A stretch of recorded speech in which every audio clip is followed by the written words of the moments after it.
దానికన్నా మొదలు ఈ సందేశం ఇతర పుస్తకాల వలె సద్గురువుల సందేశాలు కేవలం సింపుల్ రీడింగ్ కాదు. సింపుల్ రీడింగ్ ఉంటుంది కదా, సింపుల్ రీడింగ్ కాదు సద్గురువుల సందేశాలు. అది ఒకటి. అందులో వారు చెప్పిన టీచింగు మనకు మన స్థాయిలో మనకు అర్థమై సహాయపడేవే కాక, ఈ మూడో పాయింట్ ఇంపార్టెంట్, ఈ పెద్దలు రాసిన పుస్తకాలు మానవ స్థాయిలో మనకు అర్థం కాని అంతకైనా ఉన్నతమైన స్థాయిలో మన మీద పనిచేస్తాయి. ఏవి? ఇట్లా గురువు గారు ఇటువంటి పెద్దలు రాసిన పుస్తకాలు. వాటిలోని డివైన్ ఎసెన్స్ మన హృదయంలో ప్రసరింపజేస్తాయి. ఇక్కడికి అయిపోయింది. సరే, ఇప్పుడు దీనికి మన ఈ యోగ ప్రస్థానానికి టాలీ అయ్యే కొన్ని సెంటెన్సెస్ ఉన్నాయి. Man is not aware of the extent of his potential. Man is not aware of the extent of his potential. మానవునికి తన పొటెన్షియల్ ఎంతో తెలియదు. కనపడని తన వ్యక్తిత్వం ఎంత ఉందో తెలియదు. కనపడని తన వ్యక్తిత్వం ఎంత ఉందో తెలియదు. ఆధ్యాత్మిక సాధన వలన, అంటే గురువుగారు చెప్పిన ఏకాగ్రత అభ్యాసం అనుకోండి, నిష్కామ కర్మ అనుకోండి, మన మెడిటేషన్ అనుకోండి, ఆధ్యాత్మిక సాధన వలన సంకుచితమైన అతని మనస్సు విశాలమైతూ ఎల్లలెరుగని వైశాల్యతను పొందుతుంది. అది ఆ పొందిన తరువాత ఇంతే నేను అనే భావన నుంచి అంతా నేను అనే జ్ఞానం కలుగుతుంది. కానీ దీనికి చాలా పరిశ్రమ అవసరం. అంటే ఉత్త టెక్స్ట్ బుక్ నాలెడ్జ్ కాదు. We have to work a lot, day and night సాధన చేయాలి. Man does not know the hidden side of his individuality. ఈ రెండు points. Man does not know the hidden side of his individuality. ఇది బాగుంది. So మనం ఈ ప్రపంచంలో నివసిస్తున్నాం. ఈ ప్రపంచం ప్రస్తుతం తనకున్న పరిధులలో ఈ జ్ఞానాన్ని అందించలేదు. మన చుట్టూ ఉన్న పరిసర జ్ఞానం వల్ల మనకు నేను అనుకున్న దానికన్నా ఎక్కువ అనే జ్ఞానం ఈ పరిసరాల వల్ల మనకు రాదు. తన సామర్థ్యాన్ని కూడా ఈ పరిసరాల జ్ఞానంతో మానవుడు పెంచుకోలేడు. పెంచుకోకపోతే పర్వాలేదు. ఈ పరిసరాల వల్ల వచ్చిన జ్ఞానం వల్ల, వీటిపై మన కల బంధము అనుబంధం వల్ల, అటాచ్మెంట్ వల్ల మన పరిమితమైన భావన ఇంకా పెరుగుతూ పోతుంది. అంటే నేను ఇంతే అన్న భావనే పెరుగుతూ పోతుంది. అంటే ఏమిటి? ఈ పరిసరాలలో ఉన్న విషయాలతో మనకున్న అనుబంధం. ఆబ్జెక్ట్స్ పరిసరాలలో ఉండేవి రెండే, ఒకటి వస్తువు, ఒకటి వ్యక్తులు. వస్తువులు, వ్యక్తులు. సో మన పరిసరాలలో మన కనపడే వస్తువులు, వ్యక్తులతో అనుబంధం మన యొక్క పరిమితమైన భావనను ఇంకా పెంచుతాయే తప్ప అసలు రియలైజేషన్ని మనకు ఏనాడు కూడా మనకు ఇయ్యవు. మరి ఎట్లా, ఏం చేయాలి మరి అంటే, ఇది ఈ పరిసరాలలో ఉన్న వ్యక్తులు, వస్తువులపై మనకున్న అనుబంధాన్నే మనము విషయముల మీద గల ఆసక్తి అని ఒక పేరు పెట్టుకుంటే తప్పేం లేదు దానివల్ల. సో దీనికి అపోజిట్ ఏమిటి? నిర్విషయాసక్తి. నిర్విషయాసక్తి మనస్సు అభ్యుదయాన్ని ప్రగతి పథాన నడిపిస్తుంది. నిర్విషయాసక్తి ఈ ఉన్నత మార్గ ప్రయాణంలో వారిలో కలిగే మార్పు, అంటే ఈ ఉన్నత మార్గ ప్రయాణంలో మనలో ఏ మార్పు అయితే కలుగుతుందో అది నేటి మన స్థితిలో మనం అంచనా వేయలేం. కాబట్టి దాని ఊరికే థియరీ డిస్కషన్ రాలే. దీని only fact which should be heard after practice. ఎవరికి వాళ్ళు అనుభూతి చెందాలి. సో ఈ ఉన్నత మార్గ ప్రయాణంలో వారిలో కలిగే మార్పు నేటి వారి స్థితిలో అంచనా వేయలేరు. అయిపోయింది. కనపడే నేను పరిమితం, కనపడని నేను అపరిమితం, అనంతం. అది గురువుగారు మళ్ళీ ఆ వాక్యాలు చదువుతాం. అంటే ఇక్కడ ఏమిటంటే ఇక్కడ రెండు ఉన్నాయి. మామూలుగా మనం రొటీన్ కూడా అంటాం, నా దృష్టము పరిమితం, నా అదృష్టము అపరిమితం. అంటే ఇదివరకటి అదృష్టం కాదు, ఇది వేరే. నా దృష్టము పరిమితము, నా అదృష్టం అంటే నాకు కనపడని నేను అపరిమితం, నాకు కనపడే నేను పరిమితం. కనపడని నేను అనంతం, అది కేవలం అంటే కనపడని నేను అనంతం అంటే అది అపరిమితం, ఇన్ఫినిట్. అది కేవలం, ఈ పాయింట్ జాగ్రత్తగా వినాలి, అది కేవలం కనపడే నేనులోనే లేదు. అది కేవలం కనపడే నేనులోనే లేదు. ఎందుకంటే కనపడే నేను పరిమితం, కనపడని నేను అపరిమితం. అంటే మరి అపరిమితమైంది కనపడే నేనులో లేదా అని ఒక క్వశ్చన్ అడుగుతాం కదా. అది కనపడే నేనులోనే లేదు, దీంట్లోనూ ఉంది, కానీ దీని వెలుపల కూడా ఉంది, దీని లోపల కూడా ఉంది, దీని వెలుపల కూడా ఉంది. కానీ మనం కనపడే నేనుపై గల మమకారంతో ఆ కనపడని నేను కూడా దీనిలోనే ఉంది అనుకుంటున్నాం. అందుకే ఇప్పుడు మామూలుగా రొటీన్ కంటాం కదా. ఇప్పుడు భగవద్గీత 18వ చాప్టర్లో కూడా హృద్దేశేర్జున తిష్టతి అని ఇన్ని రోజులు చదువుకుంటుంది. కృష్ణుడు మన హృదయాలలోనే ఉన్నాడు అంటే అక్కడికే పర్ఫెక్ట్ అవుతాడు. Krishna is everywhere, Krishna is everywhere. అంటే ఇన్ని రోజులు అట్లా అంటే మన అందరి హృదయాలలో కృష్ణుడు ఉన్నాడు, అది కేవలం దీనిలోనే ఉందనుకుంటున్నాను. నీ అహంకారంపై, నీ అహంకారం అంటే ఈ ఆకారం మీద, నీ అహంకారంపై నీకు గల మమకారమే నీ పరిమితమైన భావనను బలవంతం చేసింది. ఇక్కడికి అయిపోయింది. దీని తరువాత ఈ నాలెడ్జ్తో మనం ఇప్పుడు గురువుగారి బుక్ చదువుదాము.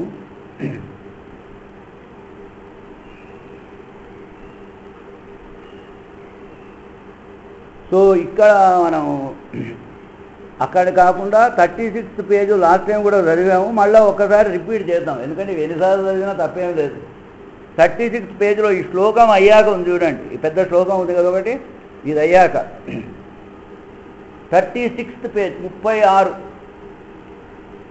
ఇది అనగా ప్రతి మానవుని దేహము 2 ఆకృతులు కలదనియు, అందులో మొదటిది అనగా స్థూల దేహము అంటే ఇప్పుడు మనకు కనబడే దేహం, వ్యావహారికమనియు, రెండవదకు సూక్ష్మదేహము పారమార్థికమనియు.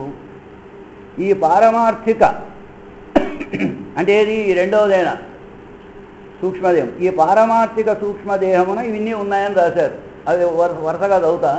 14 భువనములు, పర్వతములు, సకల ద్వీపములు, 7 సముద్రములు, నవగ్రహములు, 3,000,000 దేవతలు, మూలాధారాది చక్రాలు, బ్రహ్మాండమున దృష్టములు శృతములు అయిన భూత భవిష్యత్ వర్తమానములకు సర్వ విషయములు పరతత్వమును కలవు. ఈ ప్రకారము సకల ప్రపంచ నిలమై సూక్ష్మ శరీరము ఉన్నది. అంటే 2 బాడీస్ వీఆర్ హ్యావింగ్, కనపడేది కనపడేది, దృష్టము అదృష్టము, స్థూల దేహము సూక్ష్మదేహము, వ్యావహారిక దేహము పారమార్థిక దేహము. సో ఇది ఈ సకల విషయములను యోగి అగువాడు, who does work as per the instructions of గురూజీ, తన పారమార్థిక శరీరమున దర్శించుకొనుచున్నాడు. ఇంతవరకు అయితే కాన ఈ పారమార్థిక వరుసగా చదువుదాం. కాన ఈ పారమార్థిక సూక్ష్మ శరీరము కర్మఫలమగు స్థూల మాంసపిండ దేహము వలె పదే పదే మృత్యువశతను చెంది ఉత్పన్నమగునది కాదు. అంటే మన కర్మ ఫలాలను బట్టి ఇదివరకటి జన్మలో మనం చేసిన పనులు, మన సంస్కారాలు, మన ఆలోచనలను బట్టి ఈ స్థూలదేహం తయారవుతుంది. సో స్థూలదేహము ఇలా ఉండడానికి, స్థూలదేహము జనించడానికి కారణం ఏమిటి? మన కర్మ ఫలము. మరి లోపల సూక్ష్మదేహం జనించడానికి కారణం ఏంటి? 2 క్వశ్చన్స్ వస్తాయి. దీనికి కారణం ఏంది, దానికి కారణం. సో స్థూలదేహము జనించడానికి, మన స్థూలదేహం ఇలా ఉండడానికి, మనం ఈ జన్మలో ఒక పురుషుడిగానో స్త్రీగానో డాక్టర్గానో ఒక రోగిగానో ఒక ఆరోగ్యవంతుడిగానో బలవంతుడిగానో, లేకపోతే మనం కులాలు బ్రాహ్మణ క్షత్రియ వైశ్య శూద్ర ముస్లిం హిందూ ఇవి అన్నిటికీ కూడా మన పూర్వ కర్మ ఫలాలు కారణం. ఏది స్థూలదేహానికి. కానీ లోపలున్న సూక్ష్మదేహానికి కారణం ఏమంటే అజ్ఞానం కారణం. అజ్ఞానం అజ్ఞానం. సో ఇక్కడ ఈ పారమార్థిక సూక్ష్మ శరీరము కర్మఫలముకు స్థూల మాంసపిండ దేహము వలె పదే పదే మృత్యువశతను చెంది ఉత్పన్నమగునది కాదు. అంటే ప్రతి జన్మలో 100 years ఆగపోవడం, మళ్ళీ కొత్త శరీరం రావడం, పోవడం రావడం, ఇది కేవలం applies to this gross body. ఆ లోపల ఉన్న సూక్ష్మ శరీరానికి జనన మరణాలు లేవు. అది భగవద్గీతలో 2nd chapterలో ఆయన చెప్పాడు. ఇక్కడ వరకు అయిపోయింది. సో ఇది problem. So now we have got 2 bodies. ఒకటేమో ఇన్ఫినిట్, ఒకటేమో ఫినిట్. కాబట్టి how to know that infinite body is there, అది మన లోపలనే కాదు మన వెలుపల కూడా ఉంది. ఇంతవరకు అయిపోయింది. ఇప్పుడు మనం కొన్ని దీని గురించి బుర్రగొక్కునే ప్రాబ్లమ్స్ ఉన్నాయన్నమాట. అంటే ఏమిటంటే ఇప్పుడు మన మానసిక స్థాయిలో ఇంతే నేను లెవెల్లో మనం ఉన్నాం. మరి ఇక్కడ గురువు గారైనా ఇక్కడ ఈ విస్పర్స్లోనైనా ఆయన ఏమంటున్నాడంటే you don't have the knowledge of the hidden side of your individuality, apparent side of your individuality and the hidden side of your individuality. So ఇక్కడ ఈ అపారెంట్ సైడ్ ఆఫ్ ఇండివిజువాలిటీ చూస్తుంటే ఇట్లా పోవడం ఇదే ఇంకా రొటీన్ అయిపోయారు. How to know that thing. So 2 personalities we have, but that is infinite, this is finite. So ఇప్పుడు మన నాలెడ్జ్ ఏమి, ఇంతే నేను దాని లెవెల్లో ఉన్నాం మనం. కానీ యోగ సాధన వల్ల మనము అంతా నేను అనే స్థితికి చేరుతాం. అంటే ఇన్ఫినిట్ స్టేట్కి చేరుతాం. అంతే కదా ఇప్పుడు గురువుగారు చెప్పింది. అంటే పారమార్థిక శరీరంలో లేనివి లేవు, బ్రహ్మాండాలు ఉన్నాయి, అన్నీ ఉంది, ఎంటైర్ థింగ్ విశ్వమే ఉంది దాంట్లో. సో ఇక్కడ వరకు ఏం ప్రాబ్లం లేదు. ఇప్పుడు వచ్చే ప్రాబ్లం ఏమంటే ఇప్పుడు నేను యోగ సాధన వల్ల ఇంతే నేను అనే జ్ఞానంలో ఉన్న నేను అంతా నేను అనే స్థితికి వెళతా. జాగ్రత్తగా వినాలి. అంతా నేను అనే స్థితికి వెళతాను. సరే బాగానే ఉంది. మరి కుష్కుమార్ గారి సంగతి ఏంటి? ఇప్పుడు కుష్కుమార్ అక్కడ ఉన్నాడు, ఇంతే నేను స్థితిలో ఆయన ఉన్నాడు. మరి ఆయన సాధన వల్ల అంతా నేను స్థితికి పోతారు. అంటే నేను ఇన్ఫినిట్, ఆయన ఇన్ఫినిట్ అయితే ఎన్ని ఇన్ఫినిట్స్ ఉంటాయి ఈ ప్రపంచంలో అనేది మనం ఆలోచన చేయాలి. There can't be 2 infinites. There can't be 2 infinites. 2 infinites ఉండలేవు కదా. మరి ఎట్లా ఇది, హౌ టు అండర్స్టాండ్ దిస్? మరి ఇది హాయిగా ఉంది కదా, ఇప్పుడు ఉన్నదే మనకు బాగానే ఉంది. ఆయన అక్కడ ఉన్నాడు, నేను కూడా అంతా లేదనుకోని, ఖుష్బూ గారు కూడా అంతా లేదనుకుంటే పోట్లాడతావు అన్నమాట ఇక ఆ ప్లేస్కు. హౌ అంటే how to understand this problem. అంటే ఇందులో ఏది నిజం? ఇంతే నేను అనేది నిజమా, అంతా నేను అనేది నిజమా? మరి గురువు గారేమో అంతా నేను తెలుసుకోవాలయ్యా, అది రియలైజేషన్ అంటున్నారు. గురువు గారు కూడా ఆ వర్డ్ పెట్టారు, రియలైజేషన్. అంటే ఇది రియలైజేషన్ కాదు ఇప్పుడు మనకున్నది, అంతేగా. ఇది ఇట్ ఈజ్ నాట్ రియలైజేషన్. మరి ఇన్ని ఇన్ఫినిట్స్ ఎట్లా ఉంటాయి? అసలు 2 ఇన్ఫినిట్స్ ఉండడానికే ప్రాబ్లం. మీరు ఎవరు లేకుండా మీరు నేను ఉంటే కూడా ఆ ఇన్ఫినిట్ ఈ infinite, only 1 infinite should be there. ఏమిటి ఇది? So how to understand this problem అనేది మనకు వస్తుంది. కాబట్టి దీన్ని మనం అర్థం చేసుకోవాలి అంటే మళ్ళా నదికి కుండకు పోవాలి. కుండ చాలా ముఖ్యం మనకు. కుండ is very very essential in our life. తెలుసా? To understand until the end also, in the last stage also kunda must be there. కాబట్టి కుండకు మన జీవితంలో చాలా ప్రాముఖ్యత ఉంది. సో మళ్ళీ మనం ఆ నదికి కుండలోని నీళ్ళకి పోదాం. ఈ కుండలోని నీళ్లు ఏమీ లేనప్పుడు కేవలం నదిలో నీళ్ళే ఉంది. ఎల్లలేను గది నదిలో నీళ్ళు, అది మనం భగవంతుడు అనుకున్నాం. అంటే దానికి ఇంకా దిశలు లేవు, ఆ బార్డర్ లేదు, ఈ ఇన్ఫినిట్ నది ఉంది అని అనుకున్నాం మనం. ఇమాజిన్ అయిపోయింది. సో ఈ నదిలో నీళ్లలో ఒక కుండ ముంచాం మనం. కుండ ముంచగానే కుండలో కొంచెం నీళ్ళు వచ్చాయి, ఇంతవరకు నో డౌట్. కాలక్రమేణా ఈ కుండలోని నీళ్లు ఏమనుకుంటుందంటే నేను కుండలోని నీళ్లు అనే భావన దీనికి కలిగింది. ఆఫ్టర్ సమ్ టైం ఉంటున్న కొద్దీ ఇప్పుడు వేరే వాళ్ళ ఇంట్లో కూడా మన కొన్ని రోజులు ఇది మన ఇల్లే అనిపిస్తుంది మనకు. సో కుండలో నీళ్లు కాలక్రమేణా నేను కుండలోని నీళ్ళే అని ఇది అనుకుంటోంది. ఇంతవరకు ప్రాబ్లం. ఆ కుండలో నీళ్లు కుండలో ఉన్నంతవరకు బయట ప్రపంచం కనబడటం లేదానికి, అంతే కదా. బికాజ్ ఇమాజిన్ దట్ కుండలో హాఫ్ కుండలో ఉంది అనుకోండి, అది బయటది కనపడదు, దాంట్లోనే ఉంది, ఇదే నేను అని అనుకుంటుంది. కుండలో నీళ్ళే నేను అని అనుకుంటోంది, అది ఒకటి. నెంబర్ 2, అది ఏమనుకుంటోందంటే ఈ నదిలో నీళ్ళు ఇంత విశాలంగా ఉంది. ఒకవేళ చూస్తే నదిలో నీళ్ళు ఉంటే అది అంత విశాలంగా ఉంది, నేను కుండలోని నీళ్ళే, నేను పరిమితం, అది అపరిమితం అన్న భావన దానికి వచ్చింది. అంతే. కానీ నీళ్లు కేవలం కుండలోనే ఉన్నాయా? నదిలో కూడా ఉన్నాయి నీళ్లు. నదిలో కూడా అవే నీళ్లు, కుండలో కూడా అవే నీళ్లు. కేవలం ఒక కుండ వల్ల ఉన్న ఏకమైన నీళ్లు, ఏకం సత్ ఉన్న ఒక్కటే నీళ్లు 2 నీళ్ళగా మారింది. కుండలో నీళ్లు, కుండ బయటి నీళ్లు అని. కానీ బోత్ ఆర్ సేమ్, అది నెంబర్ 1. కానీ ఇది కుండలో నీళ్లు, అది వెలుపల ఉన్న నీళ్లు అనడానికి కారణం అంటే ఈ భావన కుండలో నీళ్లు నీటికి రావడానికి కారణం ఏంటి? మధ్యలో ఉన్న అంతే కదా. నేను కుండలో నీళ్ళు, బయట నీళ్ళు, కుండలో నీళ్ళు. So you imagine this thing, so many కుండలు ఉన్నాయి, సో మెనీ కుండలు. సో ప్రతి కుండలో నీళ్లు అట్లనే అనుకుంటుంది, నేను కుండలో నీళ్ళు, అది రోజులు, నేను కుండలో నీళ్ళు, అది నదిలో. కానీ కుండలోని నీటికి నదిలో నీటికి ఏమాత్రము వ్యత్యాసం లేదు. కేవలము కుండలో ఉన్న నీళ్లకు నేను కుండలో ఉన్నాను అనే భ్రమ అనుకోండి, అది సత్యం అనుకోండి, నిజం అనుకోండి, అనుకోండి, ఆ థాట్ వల్ల ఇట్ హ్యాస్ డిఫరెన్స్.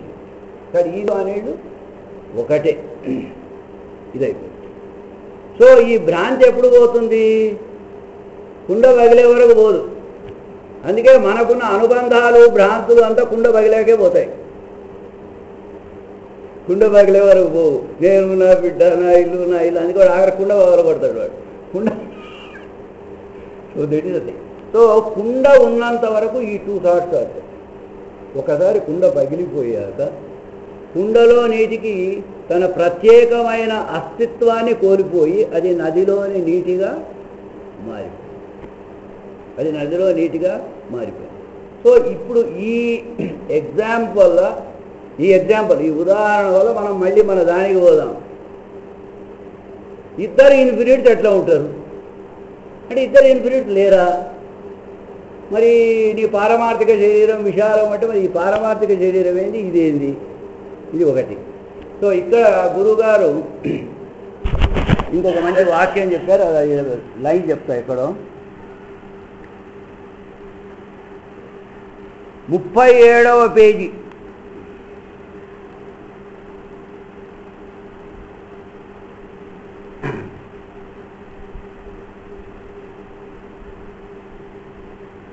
సరే మొదటి వద్దులేండి, ఇక్కడ 2 వర్డ్స్ చూసుకోండి. 35వ పేజీలో శ్లోకం కింద 4వ లైన్. ఈ సూక్ష్మదేహము మహావైశాల్యమును శుద్ధమును అయినది. మహావైశాల్యము శుద్ధము. 37th page sir. అను బృహదారణ్యక శృతి తద్భాష్యములను ఇక్కడ రైట్ సైడ్ ఉంది, రైట్ 37th పేజ్లో ఫస్ట్ అను బృహదారణ్యక శుద్ధి తద్భాష్యములను అనుసరించి కరణములు మహద్వైశాల్యము సమస్వభావం కలిగి తేజోమయము వైశుద్ధములు అయి ఉన్నవనుడు చేత వీటి యొక్క ఇవన్నీ వద్దులేండి, అంటే ఆ లైన్కి వస్తున్నా. వీటి యొక్క కూటరూప త్రివిధ ప్రాణ మనో బుద్ధ్యాత్మక కోశత్రయమే సూక్ష్మదేహము. కనుకనే మహావైశాల్యము. ఈ సూక్ష్మదేహం అంటే ఇదే పారమార్థిక దేహం. మహావైశాల్యము శుద్ధమును అయినది. శుద్ధము అని అన్నారు గురువుగారు. శుద్ధం అంటే ఇది క్లీన్, ఇది శుద్ధమును అయినది. సో లాస్ట్ టైం డిస్కషన్లో కూడా మనం మాట్లాడుకున్నాం. అంటే ఇప్పుడు విప్లవరెడ్డి సాబ్ వచ్చింది కాబట్టి మళ్ళీ ఒకసారి రిపీట్ చేస్తున్నాం. ఒకసారి రిపీట్ చేస్తే మనకు అర్థమవుతుంది బాగా. అయితే మనం కూడా మన ఇంట్లో మీటింగ్ అయినప్పుడు అడిగిన ఒక క్వశ్చన్, ఎందుకంటే మనకు ఒక శ్లోకం ఉంది, మన ఏవ మనుష్యాణం కారణం బంధ మోక్షయో. అంటే ఈ మనస్సే బంధానికి కారణం, ఈ మనస్సే మోక్షానికి కూడా కారణం. అంటే అప్పుడు డౌట్ ఏమొచ్చిందంటే నాకు, అసలు మనస్సు మంచిదా చెడ్డదా? ఒకవేళ మనస్సే మంచిదైతే బంధానికి కారణం ఎట్లవుతుంది? ఒకవేళ మనస్సు చెడ్డదైతే మోక్షానికి కారణం ఎట్లవుతుంది? సో బేసికల్లీ మనస్సు మంచిదా చెడ్డదా? సో ఇక్కడ వచ్చే విషయం ఏమంటే, మనస్సు బై ఇట్ సెల్ఫ్ మంచిది, ఎందుకంటే అది మరి సూక్ష్మదేహం పార్ట్. ఇక్కడ గురువుగారు ఏమన్నారు, సూక్ష్మదేహం శుద్ధమైనది అని రాసిండు. మహావైశాల్యము కలిగినది, శుద్ధమును అయినది. సో మనస్సు by it self it's pure. ఆ వరుడు కూడా ఇక్కడ ఒక దగ్గర గురువుగారు. కానీ ఈ మనస్సు బాడీతో అటాచ్మెంట్ వల్ల తన సహజమైన ఒక వర్డ్ వేశారు. ఆ వర్డ్ కూడా మీకు ఇవి అక్కడక్కడ ఉన్నాయి, అందుకు నేను తీస్తున్నా. 38వ పేజీలో శ్రీ గురువులు అని ఉంది చూడండి, 3rd line.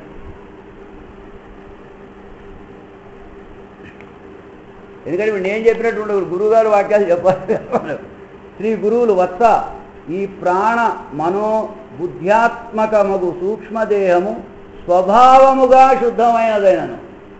Basically it self స్వభావముగా శుద్ధమైనను ప్రాణి యొక్క స్థూల దేహ అభిమానముచే కలుగు, ఏం సార్, స్థూల దేహ అభిమానముచే కలుగు అశాస్త్రీయములకు, ఈ వర్డ్ కూడా నోట్ చేసుకోవాలి మనం, అశాస్త్రీయములకు భావనలచే జ్ఞానముచే, ఈ అశాస్త్రీయమైన భావనలు అశాస్త్రీయమైన జ్ఞానముచే చేయబడు కర్మల చేత, అంటే మన కర్మలు చేయడానికి కారణం ఏంటి? మన జ్ఞానము, మన భావనలే.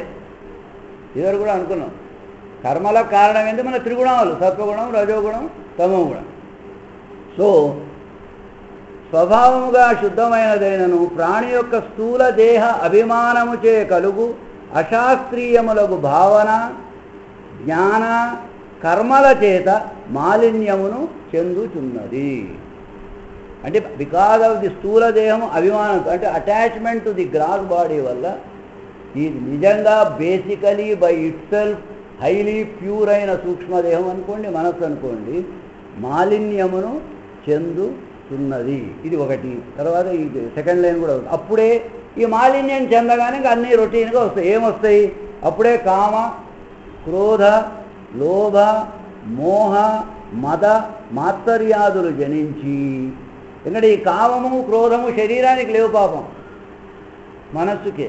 మనస్సు చాలా ప్యూర్ అయింది చూడండి, శరీరానికి కామ క్రోధ లోభ మోహాలు లేవు. శరీరం ఇది ఇనర్ట్ థింగ్. మనస్సు by it self pure. One thing is highly pure, the other thing is inert. But ఈ హైలీ ప్యూర్ థింగ్ దీనితో అటాచ్మెంట్ అయినప్పుడు అది ఇంప్యూర్ అవుతుంది. అప్పుడేమవుతుంది? కామ క్రోధ లోభ మోహ మద మాత్సర్యాదులు జనించి తద్వారా మాలిన్యమును చెంది స్వాభావిక అవధాత రూపమును వదలి, అవధాత అంటే వైట్ ఇన్ కలర్, అంటే సత్వగుణము అని, అవధాత అంటే తెల్లనిది అని మీనింగ్. స్వాభావికమైన అవధాత రూపమును వదలి బహు విక్షేపములకు, విక్షేపములు అంటే రజోగుణం, విక్షేపములు అంటే రజోగుణం, బహు విక్షేపములకు ఆలవాలమగుతున్నది. కాన ఈ సూక్ష్మదేహము మోక్షమునకు అపారిశుద్ధ్యము బంధమునకు హేతువగును. అందులకే మన ఏవ మనుష్యాణం కారణం బంధమోక్షయో బంధాయ విషయాసక్తం ముక్తై నిర్విషయం మనః అని అన్నారు. ఇది విషయం. అంటే ఇప్పుడు ultimately the attachment of the సూక్ష్మదేహము విత్ స్థూల దేహము మేకింగ్ ఇట్, దాని ఒరిజినల్ షేప్ అంతా పోతుంది. So by itself it is perfectly. So సూక్ష్మదేహం అన్న మనస్సు కూడా దాంట్లో ఒక భాగం. సో మనస్సు by itself is pure. Because of it attachment with this body, అంటే I am in this body, this body is important for my happiness or whatever. Attachment with the బాడీతో అత్యంత స్వచ్ఛమైన మనస్సు కూడా మాలిన్యతను చెందుతుంది. So ఇప్పుడు గురువుగారు చెప్పింది ఏమంటే, ఈ మనస్సు మళ్ళా తన ఒరిజినల్ స్టేట్కు పోవాలి అంటే దాంట్లో 3 చెప్పిండ్రు: కర్మ, భావన కర్మ జ్ఞాన భావనలచే. సో మళ్ళీ వాడికి ఆపోజిట్కు మనం పోవాలి. కాబట్టి అంటే మనము కామ్యకర్మలు అంటే కోరికలతో చేసే కర్మలు అన్నమాట. కోరికలతో చేసే కర్మలు కామ్యకర్మలు అంటాం. మామూలుగా మనం కోరికలతో చేసే కర్మలు మన అహంకారాన్ని ఇంకా బలవత్తరం చేస్తుంది. కోరిక అంటే ఏంది, ఇక్కడ విషయం తెలుసుకోవాలి. కోరిక ఎవరికి ఉంటుంది? పరిమితమై, అహంకార భావనే పరిమితమైన భావన. పరిమితమైన భావన ఎవరికి ఉంటుందో వానికే కోరికలు ఉంటాయి. కోరికలకు కారణం ఏంది? అహంకారం. అది నాకన్నా వేరే, నా దగ్గర అది లేదు, అది నేనే నాకు అంతే కదా. అదే కోరిక అంటే దానికోసం మనం కర్మ చేస్తున్నాం. మనం కోరికలతోటి కర్మలకన్నిటికీ కారణం ఏమిటి? మన యొక్క పరిమితమైన భావన. ఈ భావన పోయేటంత వరకు నిష్కామ కర్మ చేయడం అంత ఈజీ కాదు, కానీ ప్రాక్టీస్ చేయాలి. We have to. కాబట్టి మనస్సుకు, స్వచ్ఛమైన మనస్సు స్థూలదేహం మీద అభిమానం వలన అది మాలిన్యాన్ని చెందింది. సో మళ్ళా మన మైండ్ ఒరిజినల్ స్టేట్కు పోవాలి అంటే ఏం చేయాలి అంటే, నువ్వు ఏ కర్మ చేసినా అది సెల్ఫ్లెస్గా చేయాలి. అంటే ఈ స్థూల దేహం కోసమే నేను చేయడం లేదు అనే భావన రావాలి. అది మెయిన్. ఆ భావనతో మనం మొదలు పెట్టాలి. దానికే గురువుగారు ఏమన్నంటే నిస్వార్థ క్రియాయోగము, నిష్కామ కర్మ, వాట్ ఎవర్ ఇట్ ఈస్, కోరికలు లేని కర్మ, నిస్వార్థ క్రియా యోగము. ఇది చేస్తూ పోతే చేయంగానే మనకేదో పరిపక్వత రాదు. This is only A step. ఇది కేవలం సాధన. ఇది అంతం కాదు. ఈ నిస్వార్థ క్రియ చేస్తున్న కొద్దీ మనస్సుకు స్థూలదేహం మీద అభిమానం స్లోగా తగ్గుతుంది. స్లోగా తగ్గడం మొదలుపెట్టి దాని ఒరిజినల్ షేప్కి అది పోవాలి. దానికి మళ్ళీ ఏమో చేయాలి. కాబట్టి స్థూలదేహం మీద అభిమానం తగ్గుతూ పోతుంది స్లోగా. సో ఇప్పుడు మళ్ళా మనం we have to come back. మనం కర్మ ఎందుకు చేస్తున్నాము? ఈ అహంకార భావన లేక పరిమిత భావనమైన భావన కలిగిన మనము, మన దగ్గర ఆ వస్తువు లేదు, ఈ పని వల్ల నేను ఆ వస్తువును పొందాలి. అదే కదా, అది మెయిన్ ఐడియా. ఈ పని వల్ల నేను ఆ వస్తువును పొందాలి. ఆ వస్తువును పొందితే నాకు ఆనందం. ఆ వస్తువును పొందితే నాకు ఆనందం. అంటే మనం కర్మ చేస్తున్నాము, ఆ కర్మకు ఒక కర్మ ఫలాన్ని మనం ఎక్స్పెక్ట్ చేస్తున్నాం. ఆ కర్మఫలం నాకు వస్తే నాకు ఆనందం. ఆ కర్మఫలం నాకు రాకపోతే కోపం అనుకోండి, ద్వేషం అనుకోండి, అసూయ అనుకోండి, ఇంకా అన్నీ ఆల్ గుడ్ క్వాలిటీస్ ఇవన్నీ మనకు వస్తాయి. సో ఇక్కడ ఇప్పుడు మనం ఉన్న స్టేట్లో ఏముందంటే కర్మఫలం.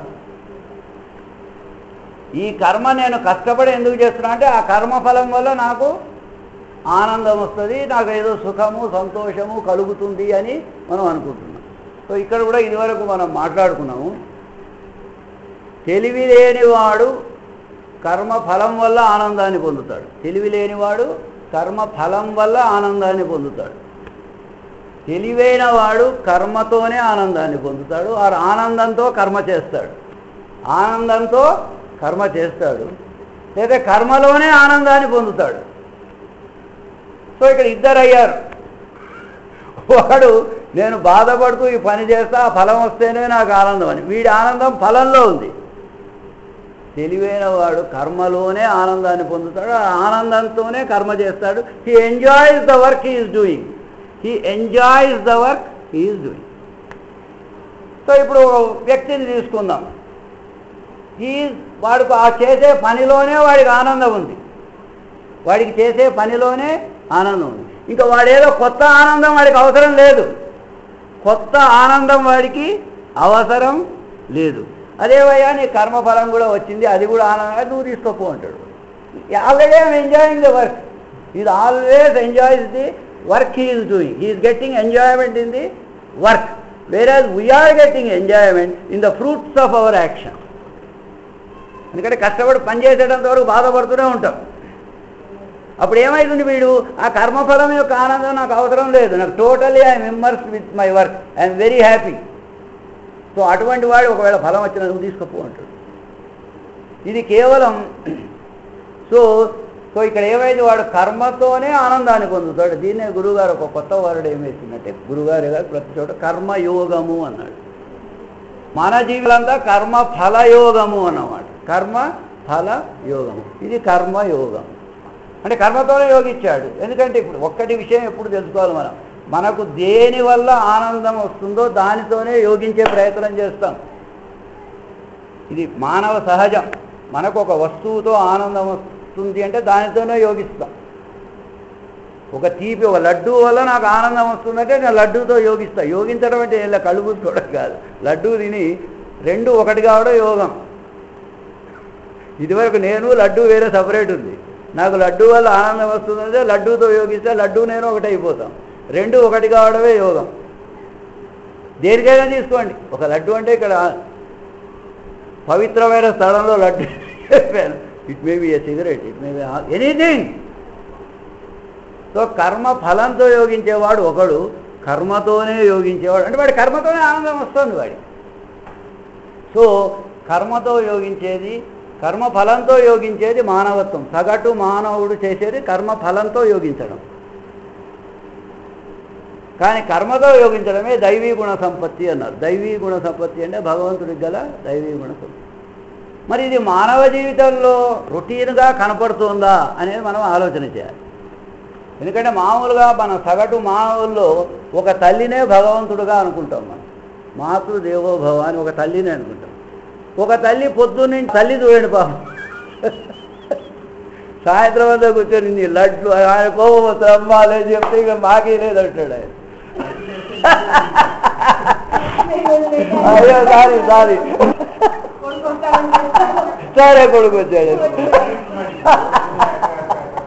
అందరు అక్కడికి వస్తారు, మీ రూమ్కి ఇప్పుడు అది తెలియదు. ఒక తల్లి చెమటోడుచుకుంటూ కిచెన్లో కూర్చొని మైసూర్ పాకులు లడ్డూలు చేస్తుంది.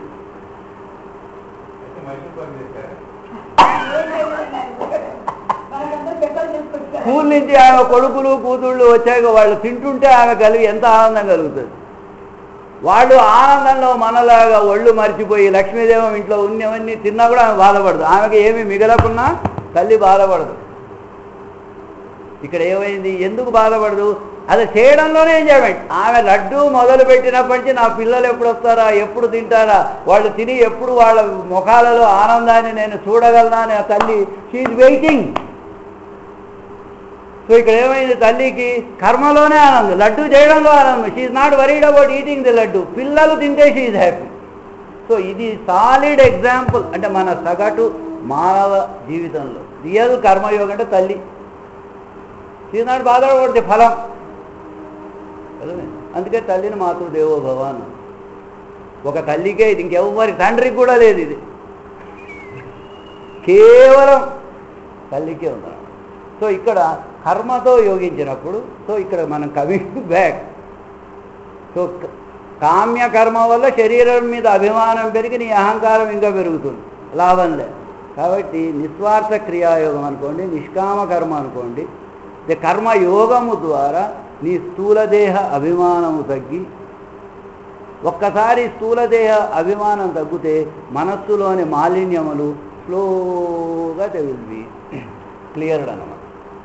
క్లియర్డ్ అయిపోయి దానికి స్వాభావిక అవధూత రూపము కలుగునని ఒక వరణ ఇప్పుడే మనం చదివాం. స్వాభావిక అవధూత రూపము కలుగును. ఇంతవరకు బాగానే ఉంది. సో ఇక్కడ మళ్ళా ఈ బుక్కుకు రావాలి. ఈ బుక్కుకు వచ్చి 35వ పేజీ, first line, 35th page.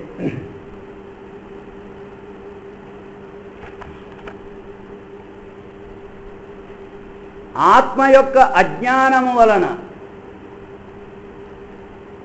35th page first line 35వ పేజీ. ఆత్మ యొక్క అజ్ఞానము వలన మనోబుద్ధి ప్రాణ ఇంద్రియములు ఉత్పన్నములు. ఆత్మ యొక్క అజ్ఞానము వలన మనస్సు బుద్ధి ప్రాణము ఇంద్రియములు ఉత్పన్నములు. కారణనాశమగు వరకు, కారణనాశం అంటే ఆత్మ యొక్క అజ్ఞానం. కారణనాశమగు వరకు కార్యము నశించదను న్యాయమును అనుసరించి స్వకారణమగు అజ్ఞానము నశించు వరకు ఇంద్రియాదులు నశించవు. ఇంద్రియాదులు అంటే మనస్సు బుద్ధి ఇంద్రియములు, ఇవి నశించవు. ఎప్పుడు అజ్ఞానము నశించే వరకు ఇవి నశించవు. సో సూక్ష్మదేహము నాశనం అంటే ఒకటే ఫైనల్ స్టేజ్. అజ్ఞానం పోయే వరకు it will be going on. వేరే స్థూలదేహం అట్లా కాదు, రిపీటెడ్ అవుతూనే ఉంటుంది. స్థూలదేహానికి కారణం ఏంది? మన కర్మఫలములు, అంతే కదా సార్. మనమేంటే కదా పోయిన జన్మలో ఏం పాపం చేసుకున్నామో ఇట్లున్నాయి ఈ జన్మలో. పోయిన జన్మలో చాలా పుణ్యం చేసింది, బాగా డబ్బులు ఉన్నాయి అందులో. స్థూలదేహానికి కారణము కర్మఫలములు, సూక్ష్మదేహానికి కారణం అజ్ఞానం. అజ్ఞానం అంటే to begin with, from the begin with అంటే అల్టిమేట్లీ పోవాలి అజ్ఞానం. ఆత్మ యొక్క అజ్ఞానము వలన మనస్సు బుద్ధి ప్రాణము ఇంద్రియములు ఉత్పన్నములు. అంటే ఇవి లేవు, అజ్ఞానం వల్ల ఇవి ఉదయించినాయి. ఒకసారి అజ్ఞానం నాశనం అయిపోతే ఇది అయిపోతుంది. సో ఇక్కడ అదే వచ్చే ప్రాబ్లం, ఇప్పుడు దాని గురించి డిస్కస్ చేయాలన్నమాట. ఇప్పుడు ఆత్మ అంటే ఏంటి, మనస్సు అంటే ఏమిటి వస్తుంది ఇక్కడ చాలా ఇంపార్టెంట్. అజ్ఞానము అంటే ఏమిటి? నేను ఈ దేహానికే పరిమితము అన్న భావనే అజ్ఞానం. నేను ఈ దేహానికి పరిమితము అన్న భావనే అజ్ఞానం. యాక్చువల్లీ ఇది దేహానికి పరిమితం కాదు, అజ్ఞానం అంటే లేనిది. నేను ఈ దేహానికే పరిమితము అన్న భావన అజ్ఞానం. ఒక్కసారి ఆ భావన రాగానే మనస్సు బుద్ధి ఇంద్రియములు ఇవన్నీ ఉత్పన్నమవుతాయి. సో ఇక్కడ మనం తెలుసుకోవాల్సిన విషయం ఏమిటంటే, ఏమో లడ్డు తేవడం కోరుతున్నారు పోయాడు, ఆయనకి ఇచ్చేయడు అన్ని. వాళ్ళు వచ్చే లోపల అన్ని క్లియర్ చేసి తెలుగు.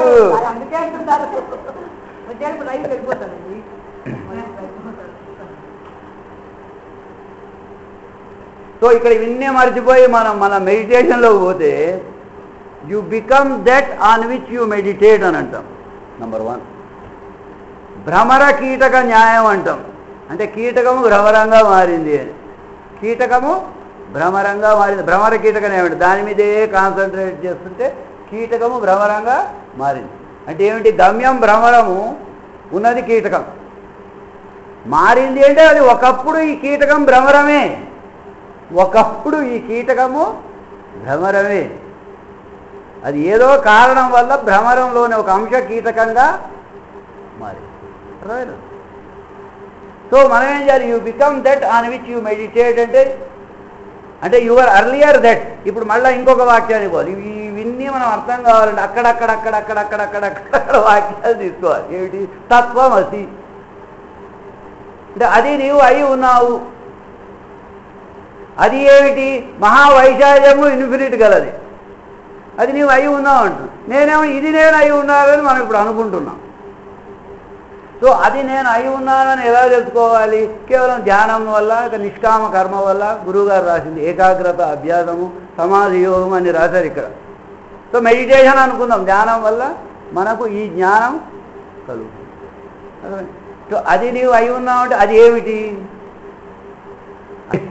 అది పరమాత్మ అని మనం ఒకటి అనుకున్నాం. పరమాత్మ అన్న ఆత్మ అన్న ఒకటే. సో ఆత్మ, నేను ఆత్మలోని ఒక అంశ, వాట్ ఎవర్ ఇట్ ఈస్. ఇక్కడ అంశ అని ఎందుకన్నానంటే, విశాలమైన ఒక నది ఆత్మ అని అనుకోండి మీరు. అందులో కుండ ముంచగానే అదే ఆత్మ ఇందులో ఉంది. ఇది వేరే కాదు, దానికన్నా అదే ఆత్మ కుండలో ఉంది.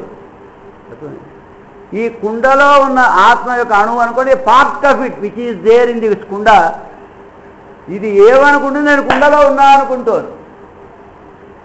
కుండలో ఉన్నాను అనుకోవడమే అజ్ఞానం. యాక్చువల్లీ ఇది కుండలో లేదు, అది actually it is a part of everything. కుండ వల్ల దానికి డిఫరెన్స్ ఫీలింగ్ వచ్చింది, నేను ఇక్కడ అని. ఇదే అజ్ఞానం అండి.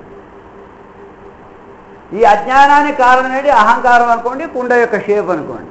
సో ఈ అజ్ఞానం నాశం అయ్యేటంత వరకు, సో ఈ అజ్ఞానం వల్ల ఒక్కసారి ఆత్మలో అజ్ఞానం రాగానే వెయిట్ చేస్తుంటాయి. ఒక్కసారి అజ్ఞానం రాగానే మనస్సు, బుద్ధి, ఇంద్రియాలు టక టక టక టక టక టక వస్తాయి. ఎందుకు వస్తాయని కూడా, ఇవి అజ్ఞానం రాగానే దే ఒరిజినేట్. ఎందుకు వస్తాయనేది మళ్ళీ మనం ఆలోచన చేయాలి కదా. ఉన్నది ఆత్మ ఒకటే, అది నేను ఈ కుండకు పరిమితమును అనే అనుకున్నప్పుడు ఒక ఆత్మలోని ఒక అణువుకు అది అజ్ఞానం అనుకున్నాం. అనుకోగానే నేను పరిమితము అన్న భావన అంటే నేను అపరిమితం కావాలని ఒక ఐడియా వచ్చింది దానికి. అప్పుడే అపరిమితం కావడానికి ఏదో పని చేయాలి. పని చేయాలంటే మనసు కావాలి, బుద్ధి కావాలి, ఇంద్రియాలు కావాలి. మనసు కావాలి, బుద్ధి కావాలి, ఇంద్రియాలు కావాలి, అవునా కదా? సో ఆత్మ యొక్క అజ్ఞానం వల్ల ఇవన్నీ జనించినాయని గురుగారు మళ్ళీ ఇది వాక్యం చదువుతా, మళ్ళీ ఒకసారి చదువుతాయి. ఆత్మ యొక్క అజ్ఞానము వలన మనస్సు, బుద్ధి, ప్రాణము, ఇంద్రియములు ఉత్పన్నములు కాన కారణనాశమగు వరకు. కారణనాశం అంటే అహంకారం నాశం అయ్యే వరకు, కార్యము నశించదను న్యాయమును అనుసరించి స్వకారణమగు అజ్ఞానము నశించు వరకు ఇంద్రియాదులు నశించవు. ఈ మరి నెక్స్ట్ పేజ్ అది అక్కడే వినండి. ఆత్మ యొక్క అజ్ఞానం అంటే ఆత్మకు ఉన్నటువంటి అజ్ఞానం కాదు. చెప్పండి, మీరు ఎలాబరేట్ చేయండి. ఆత్మ యొక్క అజ్ఞానం అంటే మీరు చెప్పినట్టుగా నేను ఆత్మ కంటే వేరు అన్నటువంటి భావన అంటే అహంకారం. ఈ అహంకారం వల్ల మనస్సు, బుద్ధి మొదలైన వస్తున్నాయి. ఎప్పుడైతే అహంకారం అన్నటువంటిది నాశనం అయిపోతుందో అప్పుడు అజ్ఞానం నశించే వరకు ఇంద్రియాలు అదే అజ్ఞానం వల్ల వస్తాయి. అది నెక్స్ట్ లైన్ చదవండి. ఈ ఇంద్రియాది కరణములు నశించనందున తద్వంతుడగు కర్తయు నశించడు. అంటే ఇంద్రియాలు వచ్చే మనస్సు, బుద్ధి ఇవన్నీ కలిగిన వాడు ఒకటి ఉండాలి, జీవుడు. తద్వంతుడగు కర్తయు నశించడు. అజ్ఞానము జ్ఞానము చేతనే నశించదగినది. అది అనాది అనగా ఆది లేనిది, అంతము గలది కాన ఇది ఇంక వద్దులేండి ఇది. సో ఇక్కడ నేను ఈ కుండకే పరిమితము అనగానే ఇవన్నీ వస్తాయి. ఈ పరిమితమైనది పరిమితము అనగానే అపరిమితం అనే భావన హిడన్లో ఉంది ఆల్రెడీ. నేను పేదవాడిని సార్ అంటే నేను ధనవంతుడిని కావాలని ఐడియా వాడికి ఉంది. నాకు ఏదో వ్యాధి వచ్చింది సార్ అంటే నేను ఆరోగ్యంగా ఉండాలి సార్ అనే ఐడియా వచ్చింది వాడికి. నేను పరిమితుడను అన్న భావన రాగానే నేను అపరిమితుడును కావాలి అనే ఐడియా ఉంటుంది వాడికి. దానికోసము వాడు ప్రయత్నం చేయాలంటే ఇంద్రియాలు, మనస్సు, బుద్ధి ఉత్పన్నం.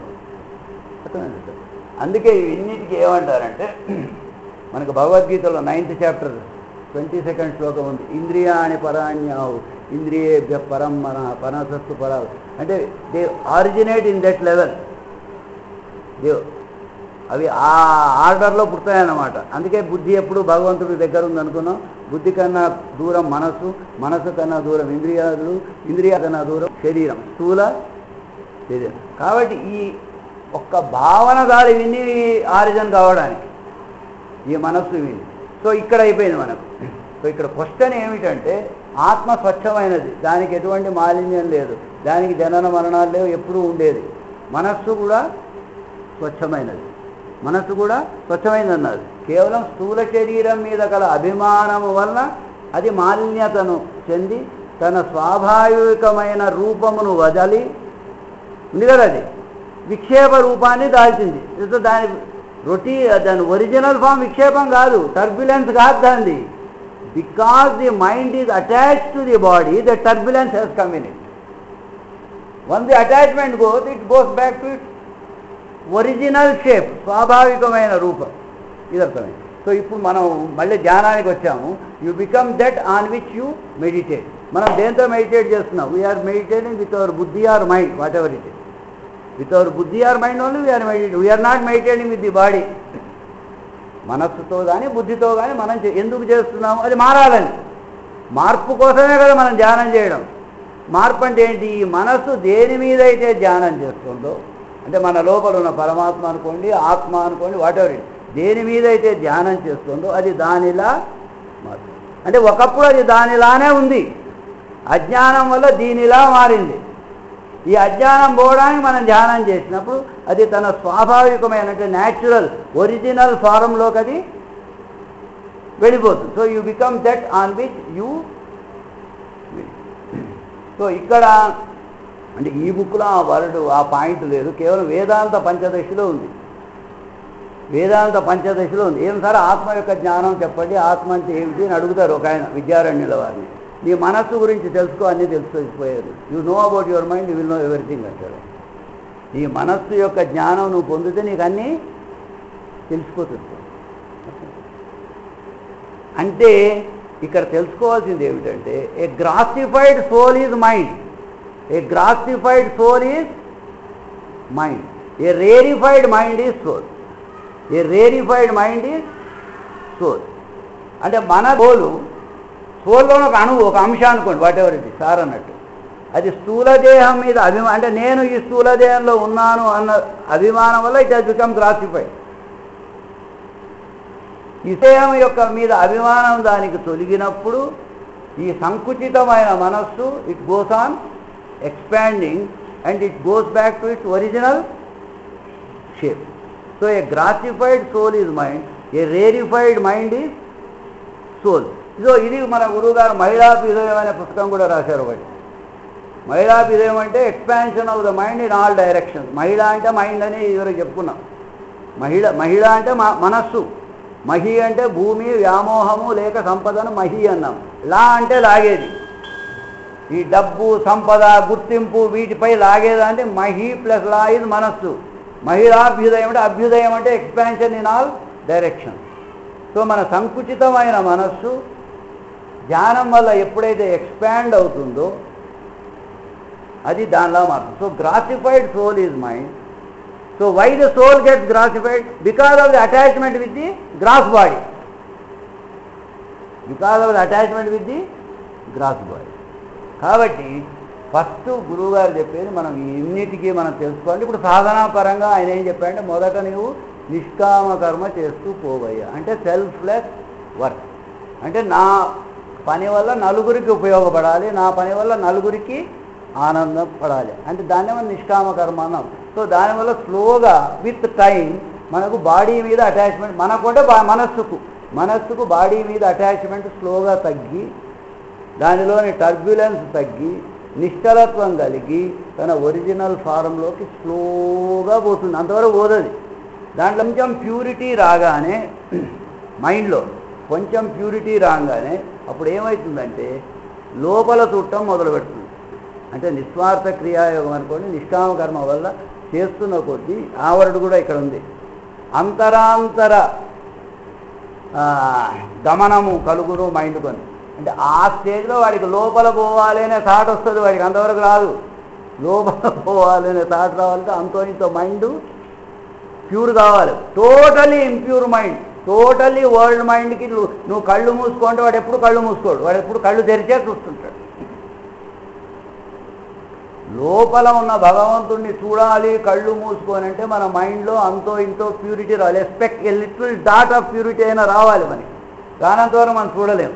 ఈ పాయింట్ని కూడా గురువుగారు తన 2వ పాదుకా పంచక స్తోత్రంలో చెప్పి, గురువుగారు అన్నీ చెప్పిండ్రు, మా అన్నిటినీ ఒక దగ్గర పెట్టుకొని అర్థం చేసుకునే ప్రయత్నం చేస్తే బాగుపడతాం. సనాతనాభ్యాం సు మనోహరాభ్యాం. సనాతనాభ్యాం, సనాతనం అంటే శాశ్వతమైనది, ఎప్పుడు ఉండేదాన్ని సనాతనము అన్నాం. సుమనోహరాభ్యాం అంటే సనాతనమైనది ఈ మంచి మనస్సును హరిస్తుంది అని, అది వేరే. అంటే ముందు సనాతనమైనది చూడాలంటే మనస్సు సుమనస్సు కావాలి, మనస్సు సుమనస్సు కావాలి. సో మనం కేవలం ధ్యానం చేయాలన్నా అంతరాంతర ప్రవేశానికైనా మన మైండ్ అంతో ఇంతో ప్యూర్ కావాలి. సో మన మైండ్ ప్యూర్ కావడానికి ఈజియెస్ట్ స్టెప్ ఈ ప్రపంచంలో, ఎందుకంటే మనం కర్మ చేయకుండా ఉండలేం కాబట్టి ఆ చేసే కర్మను నిస్వార్థంగా చేస్తుంటే స్థూల దేహం మీద స్లోగా కొంచెం కొంచెం కొంచెం అభిమానం, మొత్తం అభిమానం తగ్గే వరకు అవసరం, కొంచెం తగ్గినా లోపల చూడాలనిపిస్తుంది.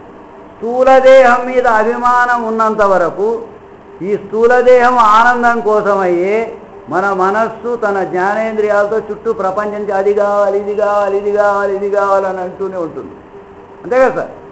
సో ఇప్పుడు మీకు పాయింట్ క్లియర్గా అర్థమైంది ఏంటంటే, కోర్కెలకు కారణం స్థూల దేహం మీద అభిమానము. అంతే కదా? ఈ బాడీ కంఫర్టబుల్గా ఉండాలి, ఈ బాడీ హ్యాపీగా ఉంటుంది. సో అప్పుడు ఆ మైండ్ అనేది ఇట్ గోస్ ఇన్సైడ్. సో మొదటి స్టెప్ నిష్కామ కర్మ నిస్వార్థ క్రియ. దానివల్ల లోపల పోయినాక అప్పుడు మనం ఏకాగ్రతాపూర్వకమైన కాన్సన్ట్రేషన్ అని అంటారు. థర్డ్ స్టెప్ సమాధి యోగం. ఈ 3 థింగ్స్. సో ఇక్కడ తెలుసుకోవాల్సింది, ఈ పారమార్థిక దేహము అంటే కేవలం కనపడే దేహానికన్నా మహావైశాల్యత గలది. సో మరి 2 ఇన్ఫినిట్, మళ్ళీ వెల్కమ్ బ్యాక్ టు ఒరిజినల్. మరి 2 ఇన్ఫినిట్స్ ఎట్లుంటాయి? ఉన్నది ఒకటే ఇన్ఫినిట్ కదా. మరి ఏమిటి సత్యం? ఏమిటి? ఉన్నది ఒకటే ఇన్ఫినిట్ అయ్యా. ఆ విశ్వరూప భగవంతుడు అనేవాడు టోటలీ ఉన్నది భగవంతుడు. నారాయణమూర్తి అనుకోండి, వాట్ ఎవర్ ఇట్ ఈస్. అందులోని ప్రతి అణువులం మనం, అందులోని అణువులం మనం. అంటే నదిలో ఉన్న నీళ్ళలో ఒక్కొక్క అణువు అన్నమాట. ఈ అణువులు ఆ ఒక్క సమిష్టి లోపలనే ఒక భాగం అనుకున్నంత వరకు ఏం ప్రాబ్లం లేదు. ఏ అణువుకు తానికి నా యొక్క సపరేట్ వ్యక్తిత్వం కలగాలి, నా సపరేట్ రికగ్నిషన్ కలగాలి అని ఏ అణువుగా అణువు వేరే అయినప్పుడు ప్రాబ్లమ్స్ మొదలైనాయి. ఇప్పుడు నదిలో కేవలం నీళ్లు ఉన్నంత వరకు ప్రాబ్లం లేదు, కుండ ముంచగానే ప్రాబ్లం మొదలైంది. ఇట్లా అనేకమైన కుండలు ముంచగానే అనేకమైన ప్రాబ్లమ్స్ మొదలైంది.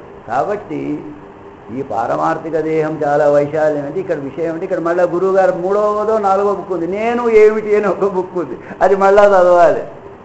నేను అంటే ఈ కనబడే శరీరం కాదయ్యా. నేను ఏమిటంటే నేనన్నా ఆత్మ అన్నా ఒకటే అన్నాడు ఆయన. నేను అంటే వేరే కాదు. కాబట్టి ఉన్నది ఒక భగవంతుడే, ఉన్నది ఆయన కన్నా ఏమీ లేదు. ఇట్లా అనేకం కనపడుతున్నాయంటే అది కనపడుతుంది, అది లోకం. ఏకం సత్ విప్రం బుధా వదంతి. ఉన్నది ఏకం సత్ ఒకటే. అందులో ప్రతి అణువు తన యొక్క సపరేట్ అస్తిత్వాన్ని ఏర్పరచుకోవాలనే భావన కలిగినందువల్ల దేనికదో ఒక కుండలో పోయి ఉంటుందన్నమాట. అర్థమైందా సార్? సో ఇది పోవాలి. కాబట్టి దేర్ ఆర్ నో 2 ఇన్ఫినిట్స్, ఉన్నది ఒకటే ఉన్నదన్నమాట. కాబట్టి భగవంతుల్లోనే మన అణువులోనే మనకు ఒక సపరేట్ అయిన అస్తిత్వం అనేది వేరే ఆయనతో మనం కల్పించుకుని బాధపడతాం. ఉన్నది కల్పించుకుంటే బాధ. ఇప్పుడు ఇదివరకు కూడా ఎన్నోసార్లు అనుకున్నాం, ఈ వేలు నా దేహంలోనే ఒక భాగమే. నేను కదులుతేనే వేలు కదులుతుంది, వేలు తనంతా తాను కదలదు. కానీ వచ్చిన ప్రాబ్లం అంతా ఏమంటే, ఈ వేలు నా నుంచి సపరేట్ అనుకుంటోంది. ఈ వేలు నా నుంచి సపరేట్ అనుకుంటోంది. దేవుడి దయ వల్ల ఈ వేలుకు ఒక మైండ్ అనేది ఏలే భగవంతుడు. ఈ మైండే ఈ వేలు పనిచేస్తుంది. ఒకవేళ దురదృష్టం కొద్దీ దీనికి కూడా ఒక సపరేట్ మైండ్ బుద్ధి ఇచ్చింటే చాలా ప్రాబ్లమ్స్ అయిపోయేవి. ఇంకా నేను ఇటుపోతుంటే ఇది ఇటుపోతా ఉంటుంది. అర్థమైనా సార్? కాబట్టి ఈ వేలుకు ఏ ప్రాబ్లం అయినా కూడా ఈ వేలు దానికన్నా వేరే అనుకుంటుంది. అనుకునేది ఎంతవరకు అనుకుంటోంది? ఒకవేళ దీని మీద రాయబడి దీనికి ఏమైనా దెబ్బ తగిలి పచ్చ అయితే అదే నాకు చీమ వచ్చింది అనుకుంటుంది. నేను డాక్టర్ దగ్గర పోయినా అనుకుంటుంది వేలు. డాక్టర్ ఆపరేట్ చేస్తే నేను బాగైనా అని వస్తుంది.